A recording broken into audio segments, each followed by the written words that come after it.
नमस्कार मेरे भाई, मैं अनिल कुमार आप सभी का आज की क्लास में स्वागत करता हूं। कैसे हैं आप सभी लोग? उम्मीद करता हूं सभी लोग अच्छे होंगे, पढ़ाई लिखाई आप लोगों की बेहतर तरीके से चल रही होगी। आज का टॉपिक है हमारा profit and loss. Profit and loss के कुछ टॉपिक पढ़ेंगे, ठीक है, सीयूटी पीजी के लिए। देखिए, सबसे पहले प्रॉफिट एंड लॉस में हमको समझना होगा, ठीक है, किन किन बातों की हमें बेसिक जानकारी होनी चाहिए। देखो, सबसे पहले इसमें होता है एक सीपी, यानी कि पहले तो ये समझिए प्रॉफिट क्या होता है, लॉस होता है। ऐसे समझिए, अगर हमने 10 रुपये का माल लिया तो वो हमारी लागत मूल्य हुई, यानी कि उसको बोलते हैं कॉस्ट प्राइस। अगर उसको हम 15 रुपये में बेच देते हैं, वो हमारा हो गया एसपी, सेलिंग प्राइस, विक्रय मूल्य। 10 रुपये के माल को हमने 15 में बेच दिया तो 5 रुपये ज़्यादा में बेचा, यानी कि 5 रुपये का हुआ प्रॉफिट, ठीक है। अगर हम कहेंगे 10 रुपये के माल को अगर 5 रुपये में ही बेच देते हैं तो 5 रुपये की हानि पर बेचा, वो हुआ जी हमारी हानि। बस समझ भाई। अब इसमें प्रॉफिट एंड लॉस जो देखते हैं वो हम सीपी पर देखते हैं, यानी कि किस पर देखेंगे। हमने देखा 10 रुपये का माल 15 में बेचा, तो 10 का माल जब 15 में बेचा तो हमें 5 का फायदा हुआ। 5 का फायदा किसके अनुसार देखा हमने? जितने का खरीदा। कितने में खरीदा था हमने? 10 रुपये में। जब 10 रुपये में खरीदा उसके अकॉर्डिंग ही तो देखिए, उससे ही तो तुलना की, 5 रुपये फालतू मिले, ठीक है। तो लाभ और हानि हमेशा किस पर देखते हैं? हम देखते हैं जी सीपी पर। देखिए, सीपी कॉस्ट प्राइस, जिस पर हम किसी वस्तु को खरीदते हैं, ठीक है। एसपी सेलिंग प्राइस, जिस मूल्य पर कोई वस्तु बेची जाती है। प्रॉफिट, जब हमारा विक्रय मूल्य क्रिया मूल्य से ज्यादा हो, यानी कि एसपी सीपी से ज्यादा हो, तब हमारा लाभ होगा। यानी कि अगर हानि की बात आए तो हानि कब होगी? हानि जब होगी जब हमारा विक्रय मूल्य क्रिया मूल्य से कम हो। ठीक, अब यहाँ पर दो फॉर्मूले और आपको पढ़ने, जैसे कि प्रॉफिट परसेंटेज कैसे निकालेंगे। तो प्रॉफिट परसेंटेज हम ऐसे निकालेंगे, देखो यहाँ पर आइए, प्रॉफिट परसेंटेज। देखिए, अगर हम प्रॉफिट का परसेंट निकालें, प्रॉफिट, ठीक है, कितने परसेंट का फायदा हुआ हमें ये बताना। इधर देखते हैं, इधर बता देते हैं प्रॉफिट का परसेंट। तो जितने का प्रॉफिट हुआ वो लिखेंगे, बटे हम सीपी करेंगे और गुणा 100 करेंगे, ठीक है। इससे हमारा जो फायदा वो निकल कर आ जाएगा। दूसरी बात, अगर हम लॉस का परसेंट देखें, जितने का लॉस हुआ वो लिखेंगे बटे सीपी और मल्टीप्लाई 100। तो ये बेसिक बात है जो आपको पता होनी चाहिए, ठीक है जी, समझ में आ गया होगा। यानी कि अगर प्रॉफिट का परसेंट देखेंगे तो कितने का प्रॉफिट हुआ बटे सीपी और गुणा 100। इसी तरीके से कितने लॉस प्रतिशत, कितने का लॉस हुआ ऊपर और नीचे सीपी और गुणा 100। इस तरीके से प्रॉफिट एंड लॉस जब सवाल करेंगे चीज़ें बिल्कुल अच्छी तरीके से समझ में आने लगेंगी। तो पहले सवाल पर आइए, यहाँ पर फॉर्मूला जब हम सवाल करेंगे आपको समझ में आ जाएगा, ज़्यादा ये चीज़ें पढ़ाने की जरूरत नहीं है। बस इतना रखिए कि प्रॉफिट और लॉस हम किस पर देखेंगे? सीपी पर देखेंगे। प्रॉफिट और लॉस का जब भी प्रतिशत निकालना हमें सीपी पर निकालना। कैसे? देखिए, ये कह रहा है एक वस्तु 800 रुपये में खरीदता और उसे 960 में बेच देता, यानी कि जिस पर हम वस्तु को खरीद रहे हैं वो क्या? हमारा सीपी। बेच कितने में दिया जी? 960 में। कितने का फायदा हुआ? 800 का माल 960 में बेच दिया, यानी कि 160 का प्रॉफिट हुआ। तो अगर वो पूछे कितने रुपए का फायदा हुआ, तो 160 का फायदा हुआ। तो वो कह रहा है प्रतिशत बताओ, तो 160 800 का कितने परसेंट है?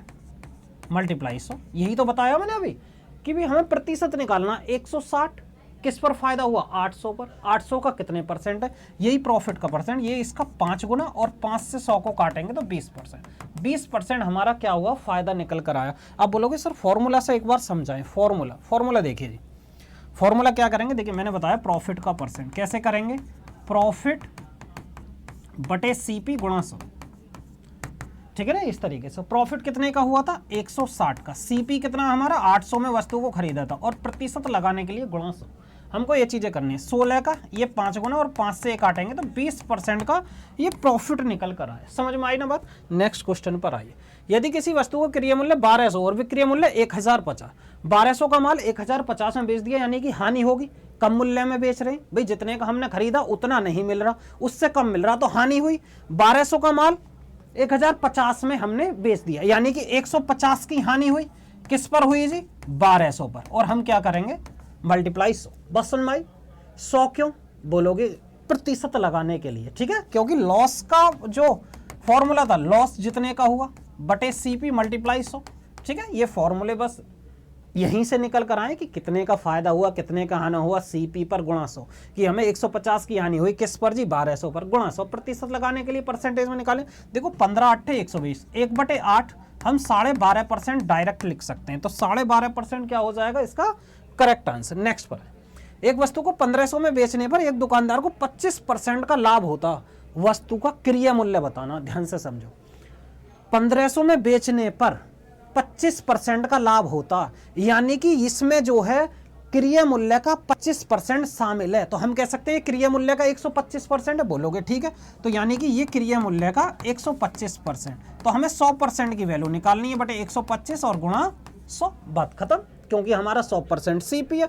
अब 25 से काटेंगे, 25 से 5 बार, 25 से 4 और ये 5 से 3, यानी कि 300। तो 1200 क्या हो गया जी हमारा सीपी निकल कर आया। बस सुन भाई, ठीक है। रेशो से देखिए, अगर हम 25% का फायदा हो रहा हमको, तो हम कह सकते हैं 1/4, 4 का माल हमने कितने में बेच दिया, 5 में, जबकि 5 भाग की वैल्यू कितनी दे रखी है, ये 1500, यानी कि ये इसका कितना हो जाएगा 300 गुना।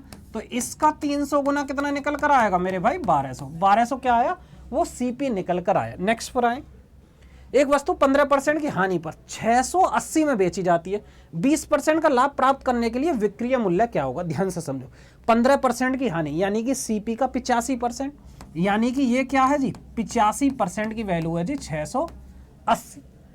अब वो कह रहा कि 20% लाभ प्राप्त करने के लिए विक्रय मूल्य, तो आप 100% मत निकालना, पता पड़ी 100% पहले सीपी निकाल लो, उसके बाद फिर 20% का लाभ उस पर जोड़कर विक्रय मूल्य निकाल लो, ये मत करना। अब डायरेक्ट क्या करना है 120%, 85% की वैल्यू ये है, हमें 120% की वैल्यू निकाल ली, तो हम ऐसा कर सकते हैं भाई 1% की वैल्यू बटे 85 और 120 की गुणा 120। देखो 17 पंजे 85, 17 चौका 68, 5 अट्ठे 40, तो 12 अट्ठे 96, 960 रुपये क्या हो जाएगा हमारा सीपी निकल कर आया। समझ में आई, ठीक है। इस बात को हम सीधा कभी कर सकते थे, 8 अट्ठे 64, सीधा 8 गुना यहाँ पर ऐसे कर लीजिए, ये 680 है, 85% की वैल्यू कितनी 680, ये इसका 8 गुना, 8 पंजे 40, 4 8 अट्ठे 64 और 4 68, तो 120% का भी हमें 8 गुना निकालना है, यानी कि 960।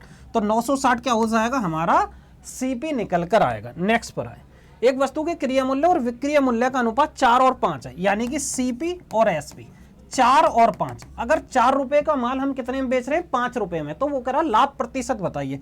तो एक का फायदा हुआ जी किस पर, 4 पर, और प्रतिशत लगाने के लिए गुणा 100, तो 25% का क्या हुआ प्रॉफिट हुआ। नेक्स्ट, ठीक है। जब एक वस्तु को लगातार एक व्यक्ति से दूसरे व्यक्ति या हानि पर बेचा जाता है, देखो ये सब फालतू की बातें सब लिख रखा है ये, ठीक है। जब सवाल को करेंगे तो आपको इस चीजें दिमाग में बैठाने की जरूरत नहीं है, ये टाइप वो टाइप, ठीक है, ये लिख दिया जिससे कि आपको टाइप समझ में आएगी। टाइप चेन है कि यानी कि बार बार उस पर प्रॉफिट लेना या हानि लेना, 2 तरीके से बेचना, 4 तरीके से, 10 तरीके से, जैसे ही बेचते फिरो बेचो। देखो सवाल को देखो, एक वस्तु बी को 20% की हानि पर बेचता, एक वस्तु एक वस्तु को 20% की हानि पर बेचता, बी इसे सी को 15% के लाभ पर बेचता, सी इसे डी को 10% की हानि पर बेचता। यदि डी इसे 1863 में खरीदता, तो एक की वस्तु के लिए क्रय मूल्य बताना, ध्यान से समझो।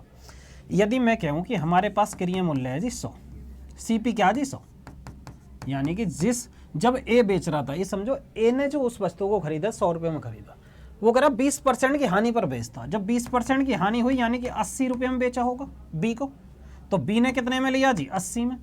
बी सी को 15% के लाभ पर, इसका 15%, 10% के लिए एक जीरो कम करनी है 8, 5% इसका आधा 4, यानी कि 12, ये हो गया जी 92, सी ने इतने में। अब आगे क्या कह रहा है, आगे सवाल पढ़ रहा जी, सी इसे डी को 10% की हानि पर बेच देता है, यानी कि 10% की हानि, यानी कि 9.2, ये हो जाएगा 8, इधर 11 में से 9 जाएंगे जी, ये 11 में से 9 गए 2, ये हो गया 82.8, यानी कि डी को जो बेचा सी ने इतने में बेचा, और जबकि डी ने कितने का भुगतान कर दिया, इतने का 1863 का। बस सुन भाई, अब इसको हल करना, जब इसको हल करेंगे एक भाग की वैल्यू 82.8 और हमें 100 की वैल्यू निकालनी, ये पॉइंट हटाएंगे गुणा 10। अब देखिए कैसे काटेंगे इसे, अगर मैं काटूं 4 से, 4 दूनी 8, ऐसे करते हैं जी, 4 दूनी 8, 4 सत्ते 28, और 4 से ये 25, और ये कितना 9 सत्ते 63, 9 गुना 25 निम्मा 225, यानी कि 2250 निकल कर आया। समझ में आई या नहीं, ऐसे समझो जैसे मैंने काटा, ये है जी 1863 था बटे कितना जी 82.8, और हमें 100 की वैल्यू निकालनी है, ये पॉइंट हटाया 10 इधर, समझ में आ जाएगा। इधर देखिए 4 से मैंने इसको काटा, 4 दूनी 8, 4 सत्ते 28, 4 से ये 25 बार 207 का, देखो 9 सत्ते 63, 9 दूनी 18, 9 गुना, और 25 की 9 में 225, 2250 ऐसा है। तो ठीक है, कभी कंफ्यूजन हो, ये 2250 इसका आंसर है। नेक्स्ट, छोड़िए, ठीक है, सीधा सवाल समझाएंगे तो आपको समझ में आ जाएगा। टाइप वाइप की कोई ऐसी आवश्यकता नहीं है। प्रॉफिट एंड लॉस में सिर्फ पूरे चैप्टर में आपको दो बात याद रखनी है। क्या? कि हमारा जो सीपी है और एसपी, सीपी हमारा क्या है जी? क्रिय मूल्य, ठीक है, और ये क्या है जी? हमारा विक्रय मूल्य, विक्रय मूल्य। आपको बस इतना पता होना चाहिए। दूसरी बात, प्रॉफिट और लॉस, लॉस का परसेंट हम किस पर देखते हैं? वो सीपी पर देखते हैं, बस इतनी बात। प्रॉफिट का परसेंट अगर हम निकालेंगे प्रॉफिट का, तो वो क्या होगा? प्रॉफिट बटे सीपी और मल्टीप्लाई 100। इसी तरीके से लॉस का परसेंट निकालेंगे तो लॉस बटे सीपी मल्टीप्लाई 100। इतनी बातें आपको ध्यान रखनी है, ठीक है। और कुछ इस टॉपिक में पूरे में याद नहीं रखना, धीरे धीरे जैसे चलते रहेंगे वो सारी चीजें आपको दिमाग में आती रहेंगी। देखो जी एक और सवाल, इसको हटाइए। देखो जी यहां पर आओ। यदि एक व्यक्ति दो वस्तुओं को प्रत्येक को 9900 रुपये में बेचता, एक पर उसे 10% का लाभ होता और दूसरे पर 10% की हानि, पूरे लेन देन में उसका कुल लाभ या हानि होगी, ऐसे समझो। यहां पर नोट करके लिखिए, ठीक है। यदि हम पहली वस्तु को m% के लाभ पर और दूसरी वस्तु को m% की हानि पर बेचें, तो पूरी लेन देन में m² बटे 100% की कमी होगी, यानी कि कमी होगी, यानी कि हमेशा हमेशा क्या होगी जी? हानि होगी। तो यहां पर क्या था? पहला जी 10% के लाभ पर और दूसरा जो 10% की हानि पर, यानी कि ये क्या हो गया? 10 का स्क्वायर बटे 100, तो कितना आएगा? 1%, यानी कि 1% का लॉस होगा, वो हमेशा ही होगा। अब बोल रहे हो ऐसे क्यों बोल रहे हो आप सर? ठीक है, तरीका भी तो बताइए ना, इस तरीके से कैसे। अब यहाँ पर आओ, कैसे इस तरीके को समझ लेते हैं। देखो, अगर मैं कहूँ सीपी जो है वो हमारा 100 रुपये है, एक बार इसको 10% के लाभ पर बेचा, 10% के लाभ पर बेचेंगे 110, 10% की हानि पर बेच दिया, यानी कि 90। टोटल मिलाकर कितना मिला जी? ये कितना मिला? 200 मिला। यहाँ पर आए जी, ये सीपी था, विक्रय मूल्य। प्रत्येक को 9900 पर बेचता, यानी कि ये जो है, अगर हम सीपी की बात करें 9900 पर बेचता, यानी कि विक्रय मूल्य पर बात कर रहा, सीपी पर नहीं। अगर वो सीपी पर करे कि सीपी इतना दिया हुआ 10% के लाभ, फिर तो जीरो, ना लाभ होगा ना हानि होगा। ये विक्रय मूल्य की बात चल रही है, ठीक है, उसके अकॉर्डिंग है। यहां पर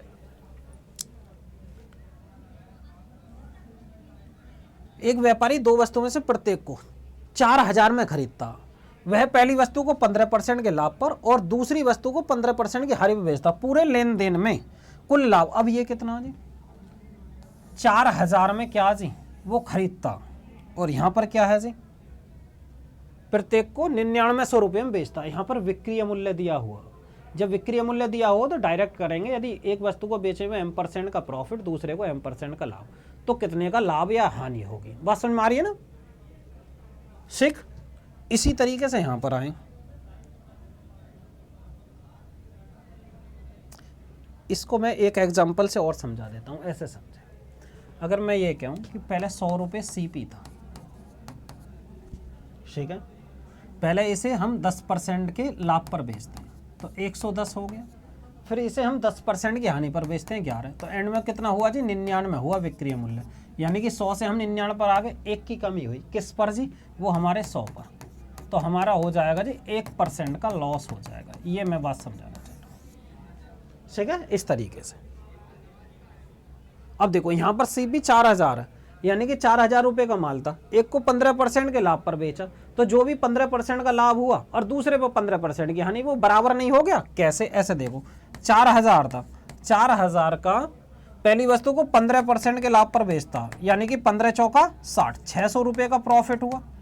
अब दूसरे वस्तु को 15% की हानि पर बेचता, यानी कि क्रिया मूल्य तो दोनों का समान है, 15% की हानि, तो यहाँ पर कितना हुआ? 600 का लॉस। तो यानी कि कुल मिलाकर कितना हुआ भाई? ना तो ये जीरो मिला, ना तो लाभ हुआ ना हानि हुआ, यानी कि जितना था उतने में ही छूट गए। यानी कि हम कह सकते हैं नो प्रॉफिट और no loss, no profit and no loss. समझ में आई बात? ठीक, नेक्स्ट पर। एक बेईमान व्यापारी अपने माल को क्रिया मूल्य पर बेचने का दावा करता, लेकिन 1 किलोग्राम की जगह वह 800 ग्राम का वजन उपयोग करता। उसका लाभ प्रतिशत बताना। जब भी हम देखें, जैसे 1 किलोग्राम की बात कर रहा, तो हम करेंगे अंश व हर का योग 1000 ग्राम ही आना चाहिए, अंश व हर का योग 1000 ग्राम आना चाहिए, क्योंकि हम जो देखेंगे वो हमारा टोटल वो 1000 ग्राम ही तो आना चाहिए। अगर हम 1000 पर घपला कर रहे हैं तो जितने का हम घपला कर रहे हैं और जितना दे रहे हैं उन दोनों का योग 1000 ग्राम ही तो आना चाहिए। वो करा 1 किलोग्राम की जगह 800 ग्राम तोल रहा, यानी कि 800 ग्राम वो दे रहा, तो उसी पर तो लाभ हानि लिया होगा, यानी कि 200 ग्राम का उसने घपला किया। तो यानी कि 200 ग्राम 800 ग्राम का कितने परसेंट, प्रतिशत लगाने के लिए 100, ये इसका 4 गुना, 4 से 100 को काटेंगे 25%। ठीक है, समझ में आ गई होगी बात। नेक्स्ट पर यहां पर आइए, एक बेईमान व्यापारी लागत मूल्य पर 10% की हानि पर सामान बेचता, लागत मूल्य पर, यानी कि सीपी दिया हुआ 10% की हानि, यानी कि 10% की हानि, 10% की वैल्यू होती है जी 1/10, यानी कि 10 रुपये अगर किसी मूल्य का रेट था तो उसे 9 रुपये में बेच रहा, सामान को बेचता, लेकिन 20% के कम वजन का उपयोग करता, कम वजन का उपयोग करता, ऐसे समझे, कम वजन का उपयोग करता, 20% कम वजन का उपयोग करता, यानी कि 1/5, 20% कम वजन का प्रयोग करता, यानी कि 5 वो दिखा रहा कि मैं 5 वस्तु दे रहा हूं या 5 किलोग्राम दे रहा हूं, और जबकि दे कितना रहा, 4 किलोग्राम, ऐसे समझे। ठीक है, यानी कि वो कह रहा कि 5 किलोग्राम दे रहा हूं, जबकि वो 20% कम वजन का प्रयोग करता। अगर 10 रुपये किलो सामान था तो 5 किलो का 50 रुपये, और अगर 9 रुपये किलोग्राम के हिसाब से बेचा और 4 किलोग्राम दिया तो 36 रुपये। तो सवाल में क्या करा, कुल लाभ या हानि, कुल लाभ या हानि। तो यहां पर हानि हुई जी, कितने की हुई, ये देखिए 10 में से यहाँ 10 में से 6 गया, 4 14, 50 और गुणा 100, गलत कर दिया, फिर से समझे। लेकिन 20% कम वजन का उपयोग करता, 20% कम वजन का उपयोग करता, 20% की वैल्यू 1/5, यानी कि वो दिखा क्या रहा, यानी कि कम वजन का उपयोग करता, यानी कि वो बता रहा कि 4 किलोग्राम दे रहा, और जबकि बता रहा 5 किलोग्राम दे रहा उसकी जगह। ठीक है, उस दे कितना रहा, 4 किलोग्राम, और बता कितना रहा जी, 5 किलोग्राम। मैंने उल्टा लिख दिया था, यानी कि 4 और 5, ये हो जाएगा 40 और ये हो जाएगा 45, यानी कि 5 और 40 और मल्टीप्लाई 100, यानी कि 5 का फायदा लिया किस पर जी, 40 पर, 5 अट्ठे 40, यानी कि 12.5% का क्या लिया जी उसने, प्रॉफिट लिया। ठीक है, नेक्स्ट यहां पर आए, अरे यार, एक व्यक्ति 5 रुपए में 6 नींबू खरीदता और उन्हें 6 रुपए में 5 की नींबू की दर से बेच देता, उसका लाभ प्रतिशत बताना। तो हम कह सकते हैं 6 नींबू जो हैं वो 5 रुपए के थे, और जबकि 5 नींबू को 6 के हिसाब से बेच रहा, 5 नींबू को 6 रुपए के हिसाब से बेचता। यहाँ पर ये सीपी के अकॉर्डिंग है एसपी। अब देखिए ये तो वस्तु है, यानी कि 6 वस्तु 5 रुपए में और 5 वस्तु 6 रुपए में बेच रहा, तो क्यों ना हम वस्तुओं की संख्या को बराबर कर लें। तो इस 5 की गुणा करेंगे यहाँ और इस 6 की गुणा करेंगे यहाँ, क्यों, क्योंकि अब वस्तु बराबर होगी। जब इन दोनों की गुणा करेंगे तो ये 30 वस्तु होगी, ऐसा समझो, इन दोनों का एलसीएम ले लिया 30, ऐसा सुन लो, 30 वस्तु पर चलेंगे। तो ये होगा 6 पंजे 30 और 5 छंग 30, 6 की गुणा है 5 की गुणा है। अब यानी कि सीपी कितना था हमारा 25, और बेच कितने में दिया जी 36, ये विक्रय मूल्य, तो कितने का फायदा हुआ, यानी कि 11 का फायदा हुआ, किस पर जी 25 पर। प्रतिशत लगाने के लिए गुणा 100, 25 से 4 बार, यानी कि 44% का हमारा प्रॉफिट हुआ। ठीक है, हम वस्तुओं की संख्या को बराबर कर लेते हैं जिससे कि हमें पता चल जाएगा। अब यहाँ पे 30 वस्तु थी, 30 वस्तु को 25 रुपए में खरीदा, 30 वस्तुओं को कितने में बेच दिया, 36 रुपए में बेच दिया, यानी कि 11 का फायदा हुआ, किस पर जी 25 पर, और गुणा 100, तो ये कितना हो गया 44% का फायदा हुआ। समझ में आई बात, ठीक है, जितना हम समझा रहे हैं। नेक्स्ट पर आए, ठीक है, ये प्रीवियस क्वेश्चन नहीं कह सकते, ये प्रैक्टिस सेट कह सकते हैं, इस वजह से थोड़ा फास्ट चल रही है कहानी। एक व्यक्ति ने 6 रुपए में 5 की दर से कुछ वस्तुएं खरीदी, यानी कि 5 वस्तु कितने में जी 6 रुपए में, उन्हें 5 रुपए में 6 की दर से बेच दिया, यानी कि 6 वस्तु कितने में बेच दें, वो 5 रुपए में बेच दें। अब वस्तुओं की संख्या बराबर करेंगे, वस्तुओं की संख्या 6 की गुणा उधर, तो 6 की गुणा इधर कर दी, 6 की गुणा इधर और 5 की गुणा इधर। क्यों करा, क्योंकि ये 30 वस्तु हो गई, ठीक है, 30 वस्तु 36 रुपए में तो खरीदी और 25 रुपए में बेच दी। अब की बार 11 की हानि हुई, किस पर जी 36 पर, और गुणा 100। अब देखिए इसको हल करेंगे, 4 से काटते हैं, 4 से इसको 9 बार, 4 से इसको 25 बार, तो 25, जब इसके 25 दशम ये हो जाएगा 25 275 बटे 9, इतने परसेंट, यानी कि 9 तिया 27 जीरो, 30 दशमलव समथिंग आएगा, 30 दशमलव 9 तिया 27 जीरो, और हम कर सकते हैं 9 पंजे 45 यानी कि 30.56% क्या निकल कर आया जी, हमारा लाभ निकल कर आया। समझ आई? देखिए, किसी वस्तु को 355 में बेचा जाता, 29% की हानि होती है, 21% का लाभ प्राप्त करने के लिए कितने रुपए में बेचा जाएगा? ध्यान से समझो। अगर 100 रुपए का माल था, 100 रुपए का माल था, 355 में बेचा जाता तो उसे 29% की हानि होती, यानी कि हमारा 100% का माल था, 29% की हानि के बाद हमने कितने में बेचा? हमने बेचा जी 71% में, और 71% की वैल्यू कितनी है? 355, यानी कि ये सीपी का 71%। 100 रुपए का माल था, 29% की हमें हानि होती है, तो 71% में बेचना होगा हमें सीपी का, और जबकि वो करा 355 में बेचा, यानी कि ये इसका 5 गुना। सवाल में क्या करा? 21% का लाभ प्राप्त करने के लिए, यानी कि 100 रुपए का माल था तो हमें 21% का माल प्राप्त करने के लिए 121 में बेचना होगा। 121% की वैल्यू निकालनी है, यानी कि इसका 5 गुना 5 10, ये हो जाएगा, ये 605 रुपये क्या आ जाएगा? विक्रय मूल्य निकल कर आएगा। समझ में आई? एक वस्तु थी, 29% की हानि पर बेच रहे हैं, ठीक है, तो 100 का माल था, 29% की हानि, 71% बेच रहे हैं, जबकि सवाल में कितना? 355 बेच रहे हैं, ये 71 का 5 गुना। 21% का हमें लाभ लेना है। 21% का लाभ कब लेंगे? जब 100% का सामान है, हम 21% फालतू में बेच रहे हैं, यानी कि 21% फालतू में बेच रहे हैं, 121% हमारा विक्रय मूल्य सीधा निकालिए। अब इसमें अगर सीपी पूछता, सीपी क्या करते? 100% की वैल्यू। यदि मैं यहीं पर 100% की वैल्यू की तो इसका 5 गुना कितना हो जाएगा? 500। ये 500 क्या हो जाएगा? सीपी हो जाएगा, जबकि सीपी निकालने की आवश्यकता नहीं है। फिर इसका 21% निकाल ले, 21 पंजे 105, ये हमने प्रॉफिट लिया, यहाँ पर जोड़ दो तो 605। ठीक है, ऐसे दिमाग मत लगाना, डायरेक्ट आपको 121% की वैल्यू निकाल देनी है। समझ में आई बात? नेक्स्ट क्वेश्चन पर चलते हैं। देखें, अरे भाई, अब देखो अंकित मूल्य की बात आई है, तो अंकित मूल्य को हम ऐसे समझाते हैं, थोड़ा सा आप समझें। ऐसे कीजिए, मैंने अभी आपको क्या बताया था? प्रॉफिट एंड लॉस के बारे में बताया, यानी कि एक बताया था मैंने सीपी के विषय में, एक बताया था मैंने एसपी के विषय में, ठीक है, और एक मैंने बताया था प्रॉफिट, एक मैंने बताया था लॉस, ठीक है। प्रॉफिट एंड लॉस दोनों को किस पर देखते हैं हम? सीपी पर, ठीक है। सिर्फ यही 3 बात याद रखनी है पूरे टॉपिक में। प्रॉफिट का परसेंट जब भी देखेंगे हमें निकालना कि प्रॉफिट कितने का हुआ। जब प्रॉफिट कितने का हुआ किस पर देखेंगे? सीपी पर, और मल्टीप्लाई 100, ये हो जाएगा जी हमारा प्रॉफिट का परसेंट। इसी तरीके से अगर लॉस के परसेंट की बात करेंगे तो लॉस जितने का हुआ किस पर देखेंगे? सीपी पर, और मल्टीप्लाई 100, ये लॉस। अब भाई डिस्काउंट क्या है? डिस्काउंट लगता है जी एमआरपी पर। हम देखते हैं एमआरपी, या कहीं कहीं मिलेगा जी अंकित मूल्य लिखा हुआ, ठीक है, कहीं कहीं आपको मिलेगा जी बाजार मूल्य, कहीं कहीं आपको मिलेगा जी खुदरा मूल्य, ठीक है, ये अंकित मूल्य। अगर हम ये जो समझो अंकित मूल्य क्या होता है? जो हमारा प्रिंटेड रेट होता है। जैसे हम मार्केट में कोई किताब खरीदने गए, जब किताब खरीदने गए तो किताब पर एक प्रिंट रेट होता, तो हमारा एमआरपी होता। उस पर अगर हम डिस्काउंट देंगे, उस पर डिस्काउंट देने के बाद हमारा विक्रय मूल्य होता। जैसे कि हमको इस पर हमने डिस्काउंट दिया, तो डिस्काउंट देने के बाद हमारा क्या हो गया जी? ये विक्रय मूल्य बन गया।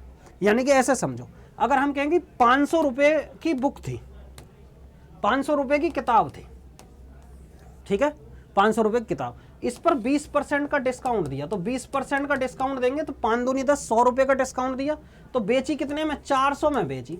जब 400 में बेची तो हम लाभ और हानि कैसे देखेंगे? ये मान के चलो इस किताब को बनाने में खर्च कितना हुआ? 300 का, तो लाभ और हानि हम सीपी पर ही देखेंगे। डिस्काउंट हम किस पर लेंगे? हमेशा डिस्काउंट लेंगे एमआरपी पर। अगर यहाँ पे पूछे कि डिस्काउंट का परसेंट बताओ, तो फिर वही कहानी, डिस्काउंट का परसेंट किस पर देखेंगे? एमआरपी पर। डिस्काउंट देखेंगे कितने का दिया, फिर दूसरा किस पर देखेंगे जी? एमआरपी पर, बटे एमआरपी और गुणा 100, एमआरपी बटे 100, यानी कि डिस्काउंट का परसेंट किस पे देखेंगे?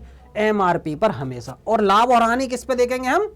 सीपी पर देखेंगे। समझ में बात आई ना? जैसे अगर पूछने लगे कि भाई यहाँ पर हमें 20% कितना? 100 है, 100 का हमें डिस्काउंट दिया। अब यहाँ पर हमें कैसे पता 100 रुपये भाई कितने परसेंट का डिस्काउंट दिया? तो D%, यहाँ पर देखो डी, डिस्काउंट 100 रुपये का दिया, 100 का डिस्काउंट किस पे दिया जी? 500 एमआरपी था, और प्रतिशत लगाने के लिए गुणा 100, इससे 5 से काटेंगे, यानी कि 20% का हमारा डिस्काउंट निकल कर आया। समझ में आई ना? हमेशा लाभ और हानि हम किस पे देखेंगे? सीपी पर। डिस्काउंट हम किस पे देखेंगे? एमआरपी पर। इतनी बात आपको ध्यान रखनी है, इसके सिवा कुछ नहीं। नेक्स्ट पर है, एक वस्तु का अंकित मूल्य 1200 है, एक दुकानदार इस पर 15% की छूट देता वस्तु का विक्रय मूल्य। देखो एमआरपी कितनी है जी? वो है जी 1200। अब वो कह रहा 15% का डिस्काउंट दिया, डिस्काउंट किस पे देंगे, इस पर, यानी कि 15% का छूट दिया। 15% 180, जब 180 घटाएंगे कितना आएगा, 1020। 1020 क्या आएगा हमारा, विक्रय मूल्य निकल कर आया।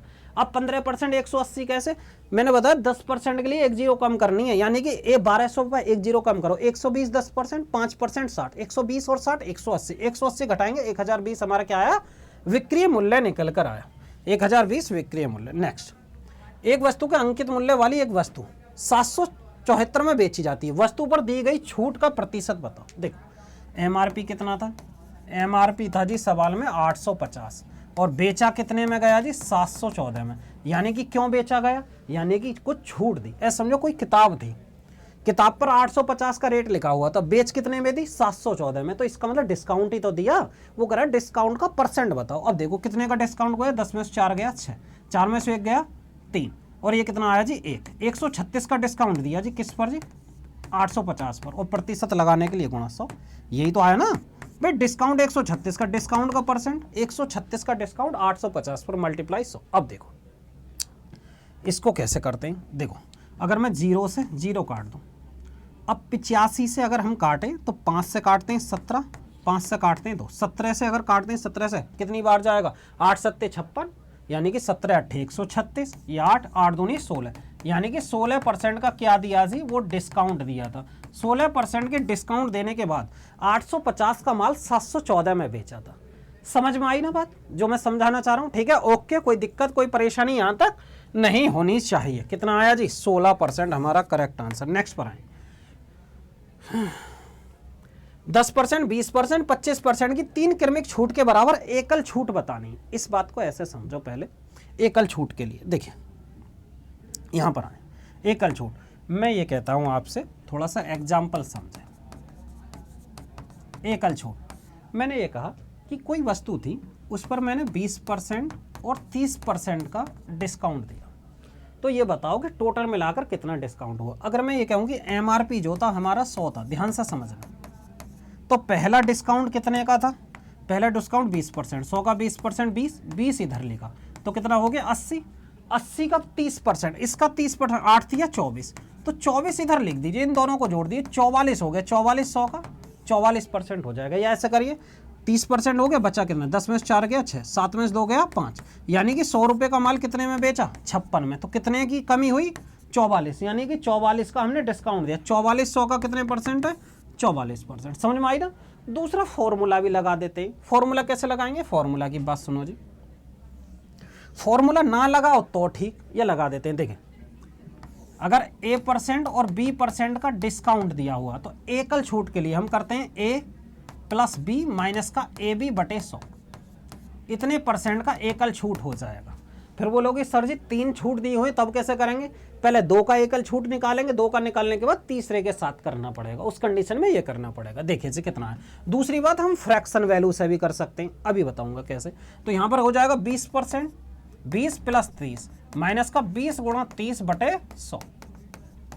यहाँ पर देखिए ये 50 और ये 0 से 0 6, तो कितना आएगा 44% निकल कर आया। बस समझ में ना जो मैं समझाना चाह रहा हूँ। दूसरी बात एक और समझो यहाँ, अगर ऐसे नहीं करना चाहो तो फिर कैसे करोगे।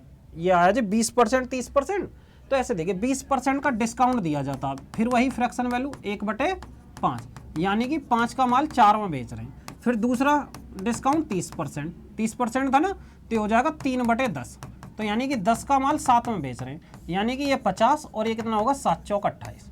समझ में आई ना बात। 50 से हम 28 पर गए, तो कितने का डिस्काउंट दिया जी, 10 में से 8 गया 2, 4 में से 2 22 का, किस पर जी 50 पर, और मल्टीप्लाई 100, 50 दूनी 100, यानी कि 44% का डिस्काउंट दिया गया। ठीक है, आप फ्रैक्शन वैल्यू से भी कर सकते हो, जैसे भी आपका मन करे उसी तरीके से। 3 फ्रैक्शन वैल्यू दी गई हैं, तो तीनों तरीके 3 फ्रैक्शन वैल्यू की वैल्यू कर दिया, उसके बाद हल कर लेना। ठीक है, समझ में आई। यहाँ पर आई सवाल पर 10%, 20%, 25% की 3 क्रमिक छूट है। अब देखो हम ऐसे करते हैं, या तो 2 का एक साथ फॉर्मूले से, फिर तीसरा, या फ्रैक्शन वैल्यू से कर लो, जैसे आपका मन करे। मैं 100 से लगाता हूँ, जैसे 100 है, 10% का छूट दिया, 10 यहाँ 10 इधर लिखते गए, बचा कितना 90। वो कह रहा फिर 20%, तो इसका 20% 9 दूनी 18 इधर लिखा, 18 इसमें से घटाइए 72। अब वो कह रहा है इसका 25%, इसका 25% 72 का 1/4 18, 18 दूनी 36 और 10 46, यानी कि 46 का डिस्काउंट दिया किस पर 100 का, यानी कि 100 का कितना 46%।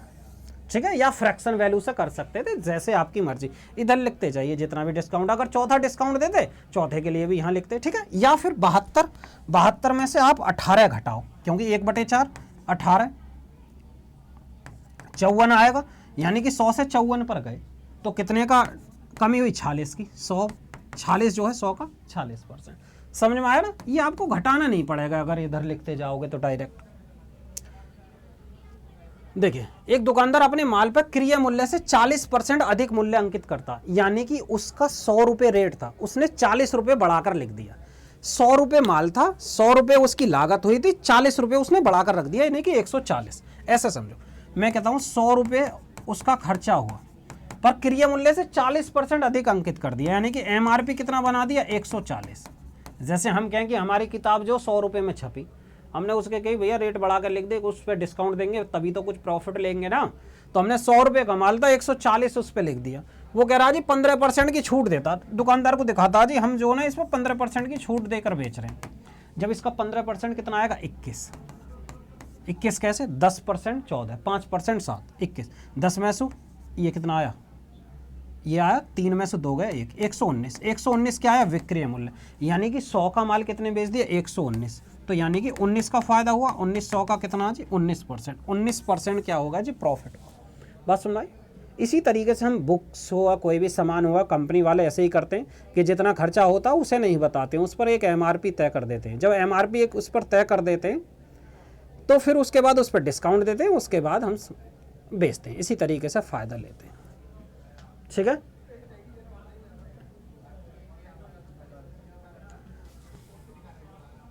इसको और देख लेते हैं। एक वस्तु का क्रय मूल्य 800, इस पर अंकित मूल्य दिया जाता है, इसे किस मूल्य पर अंकित किया जाना चाहिए ताकि 20% की छूट देने के बाद 25% का लाभ हो। पहले यहां देखो सवाल में क्या दिया हुआ, CP कितना जी 800, CP कितना 800, CP 800 दिया हुआ। सवाल में क्या पूछा, MRP आपको बताना कितना MRP किया जाना चाहिए। कंडीशन क्या, 20% की छूट देने के बाद भी 25% का लाभ हो। CP कितना 800, तो लाभ निकालेंगे या डिस्काउंट, भाई लाभ या हानि देखेंगे, लाभ और हानि किस पे देखते हैं CP पर, जबकि 20% किस पे देखेंगे, वो तो डिस्काउंट है, वो तो MRP पे देंगे, MRP दिया ही नहीं है, तो 25% का लाभ होता, यानी कि इसका 25% 1/4, यानी कि 200 का लाभ लेकर 1000 में बेच दिया।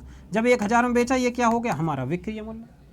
अब ये विक्रय मूल्य कब आया, जब हमने अंकित मूल्य पर 20% का डिस्काउंट दिया, तो यानी कि ये 20% MRP का हमने 20% का डिस्काउंट दिया, यानी कि 80% की वैल्यू कितनी है जी 1000। अब वो कह रहा है MRP बताओ बटे 80 और गुणा 100, ये हम कर लेंगे। देखिए जी भाई 1 0 से 1 0 और इसको कर लेते हैं भाई 8 एकम 8, 2 8 दूनी 16, 8 पंजे 40, यानी कि 1250 कितना जी हमारा MRP। समझ में आई ना, ये हमारा MRP निकल कर आया। तो आज की क्लास को हम यहीं समाप्त करेंगे। ठीक है, ये सवाल आपको अच्छी तरीके से समझ में आए होंगे, एक एक पॉइंट आपको समझ में आया होगा, कोई दिक्कत परेशानी नहीं होगी अब तक के कोई भी सवालों में। तो नेक्स्ट क्लास में हम मिलते हैं इन्हीं सवालों के साथ। जय हिंद।